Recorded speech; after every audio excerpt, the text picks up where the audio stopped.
2008ला जी भाषावार प्रांत रचना झाली, त्या भाषावार प्रांत रचनेच्या वेळेस मराठी भाषिक म्हणून मराठवाडा हा आंध्रामधून तोडून आम्हाला महाराष्ट्रामध्ये ॲड करण्यात आलं।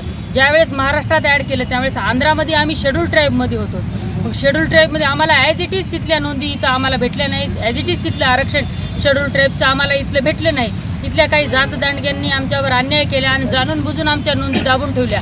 आता काल परवा जर एखादी प्रबळ असलेल्या समाजाला हैदराबादच्या नोंदीची आवश्यकता असेल तर आमचा समाज आजही मागासलेला आहे आणि हैदराबाद गॅजेटमधील त्यांचा GR काढायला प्रशासनाला, इथल्या व्यवस्थेला आणि इथल्या राज्य सरकारला वेळ लागली नाही। तसंच या राज्य सरकारने या गोष्टीची पण दखल घेतली पाहिजे। आमचे सर्वांचे आदरणीय भाऊ दशरथ भाऊ, हे दशरथ भाऊ एकटे नाहीत तर संपूर्ण जिल्ह्यातील संपूर्ण समाज हा दशरथ भाऊच्या पाठीमागे आहे आणि सक्षमपणे पाठीमागे आहे।